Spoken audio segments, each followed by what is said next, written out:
All right, so welcome.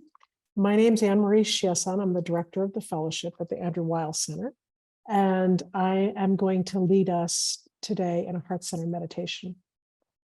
I'll just tell you that I started meditating when I was 10. I had a mother who forced me to learn transcendental meditation in 5th grade. And while I was miserable back then, I'm very grateful now. So I've been practicing various forms of meditation. And when I learned the heart center meditation in 1997, I learned it from someone named Brew Joy.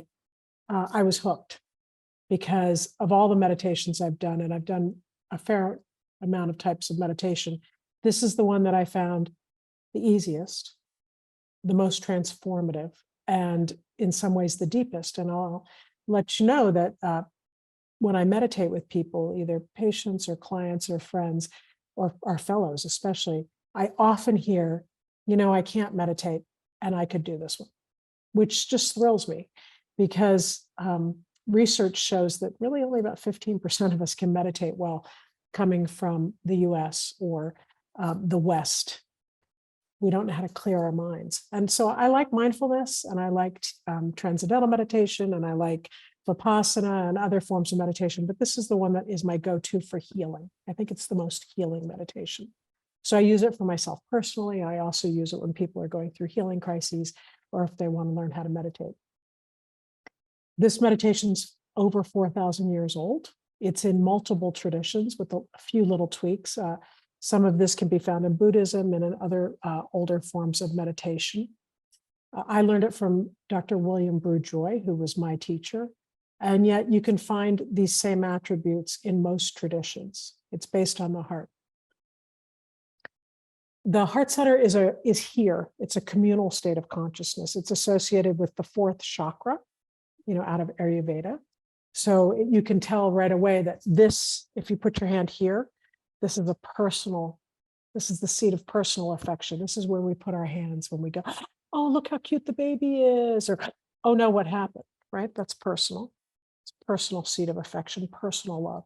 And down here, this is the 3rd chakra. This is where we differentiate self from others. So, if you want to protect yourself, you often will naturally put your hands here, right?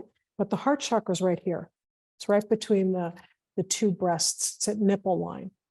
And this is a transpersonal state of consciousness within the body, or it's a communal state of consciousness, meaning that most people get to the same layer of transpersonal or communal consciousness when they meditate at the heart center. I find it very healing. I often call it the wellspring of healing. It's not a difficult meditation. So what I want to do with you today is just lead you through one, okay? So the first thing you need to know is you can't do the meditation wrong. There's no way to do it wrong. If you feel like moving, move. If you feel like coughing, cough. If you feel like laughing, laugh. If you need to get up for a minute, that's okay.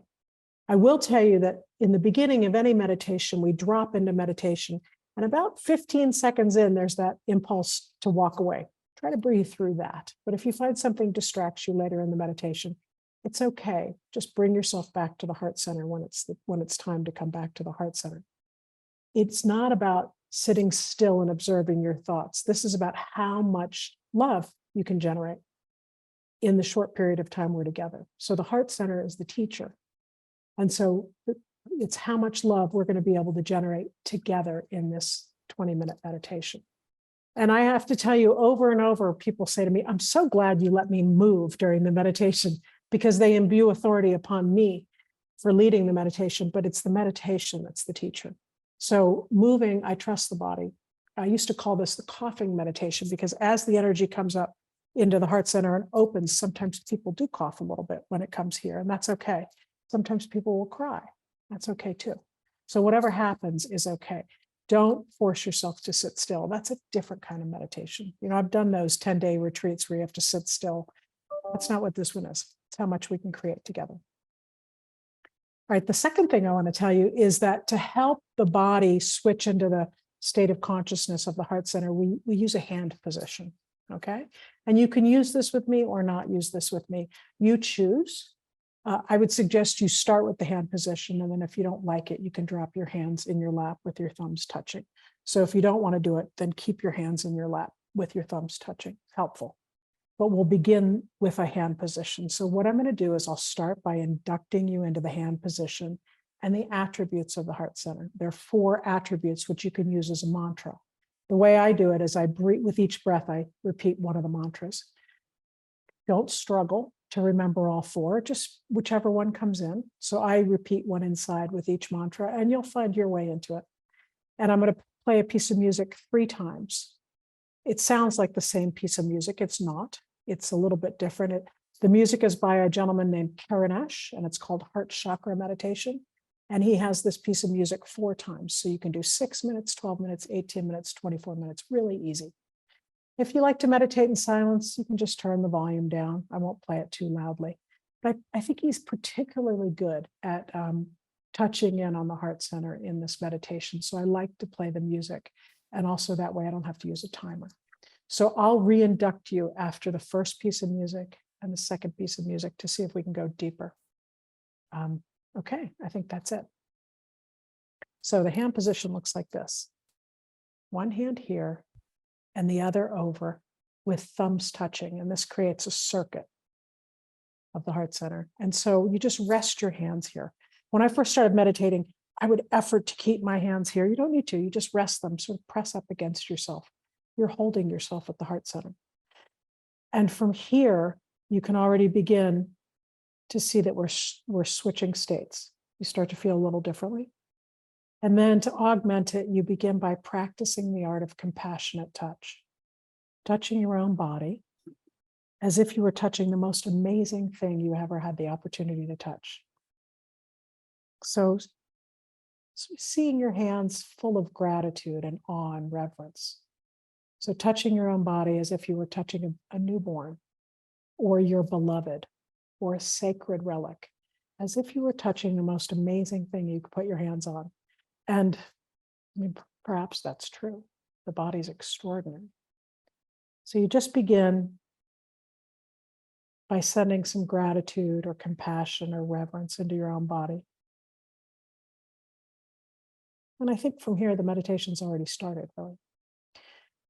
Now we'll invite in the attributes. The first attribute is compassion, oceanic, boundless, supernal compassion. With your breath, invite it in.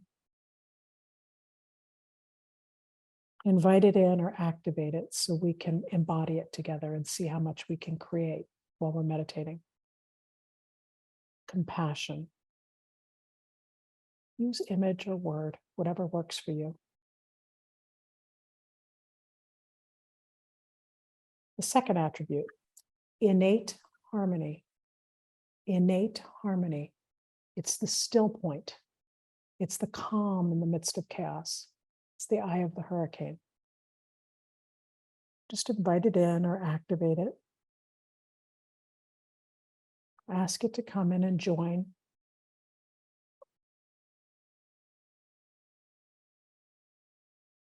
The third attribute, healing presence. Healing presence. It's the desire and longing for healing that really underlies everything. Love in action. So invite it in with your breath. Activate it.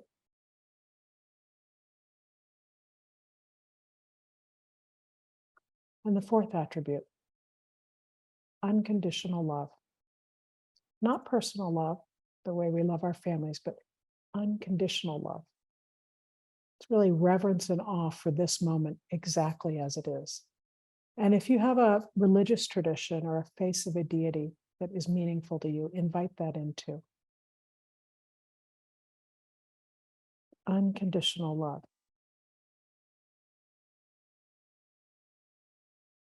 So the 4 attributes, compassion, innate harmony, healing presence, unconditional love. I'll play the music. I'll reinduct you so you'll hear my voice between the first and the second pieces and the third. And I'll call you back out at the end of the meditation. See you in about 18 minutes.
with your breath, dropping in a little deeper.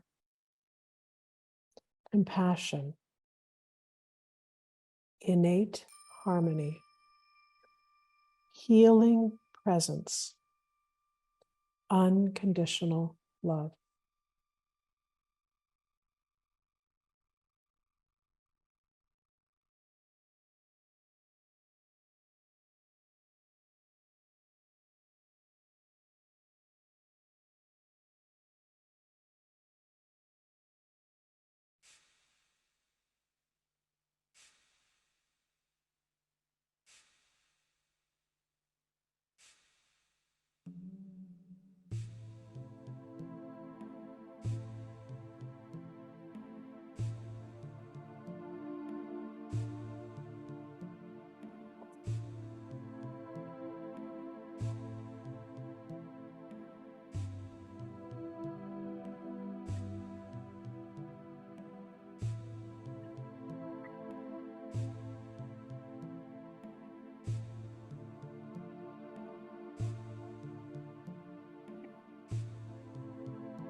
with our breath dropping in even one layer deeper.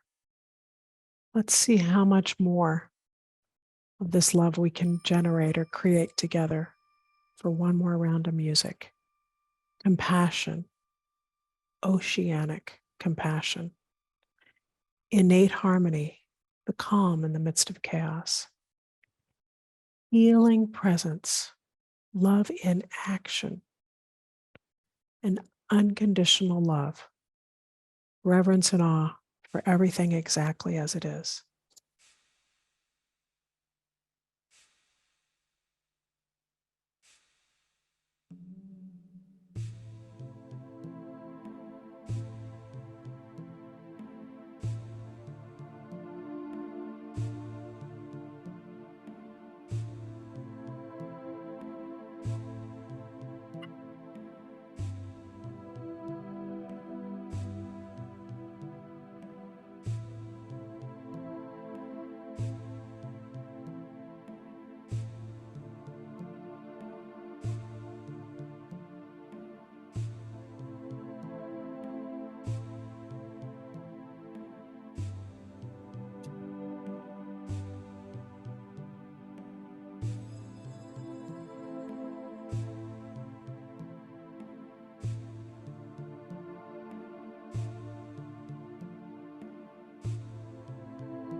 before you come out, making sure you got a big long drink of everything you needed, breathing it in.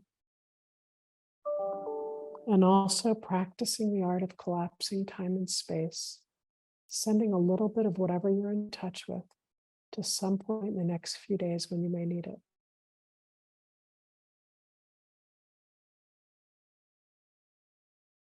And then gently bring yourself back up, back out. Your hands might be a little activated. If they are, just place them somewhere on your body. Place is a good place. It creates oxytocin. And that's our meditation. I probably have time for 2 questions. If you want to use the Q&A, I can answer 2 questions. Thank you for joining me. Very beautiful. My teacher used to say, sometimes it's a wave and sometimes it's a whiff. You know, you can't do it wrong. Don't get too involved. If we had little loudspeakers coming from our brain, often what we would hear from groups meditating is, am I doing it right? Am I doing it right? This just takes practice, just goes deeper. So I don't see any questions. Then I'm going to say goodbye. Thank you so much for joining me. And take this, start doing it. All right, Keith, anything else I need to do? No, we did get one question about where to find the music. Oh, great. Oh, there are questions. Oh, there's tons of them. I didn't see them. Okay, the music is, you can get it on iTunes or on YouTube, and the person's name is Karunesh, K-A-R-U-N-E-S-H, and this album is called Heart Chakra Meditation. He had a different teacher than me. He was a student of Osho's. I learned this from Brew Joy. Thank you. What is the music? There it is. Kathy again. Thank you. How can you meditate with tinnitus? Oh, that's a good question. So meditating with tinnitus, Kathy, I'm going to type this in. You don't have to have quiet to meditate. In the beginning, I was very picky. I was like, oh, it's got to be quiet. It's got to be, everything has to be set the right way, the timer, the chair, the pillows. You can meditate anytime, anywhere. And if the tinnitus is getting louder, then you can just focus on it, or you can focus on your breath. So, tinnitus for me comes and goes. And so it doesn't have to be quiet to meditate. In fact, I was in a Hindu temple in Hawaii about 10 years back, and they played loud clanging music. And that's when I realized sort of my projection on the meditation fell away, and I learned how to meditate even in that. So I don't know if that helps. I know tinnitus can be difficult. I think that's all of them. Let me just send that one. And you are all welcome. Is it possible to get the recording? I don't know, Keith. Can we post the recording on the website? Yeah, there'll be a recording of this session available on our YouTube channel and via email from the center, probably next week. Great. Okay, distinct colors. A lot of people see colors. That's very cool. And then I'll give you Dr. Kentigan. I don't know how to say your name, excuse me. It's compassion, innate harmony, healing presence, and unconditional love. I'll put these here. I'll type them to you. Compassion.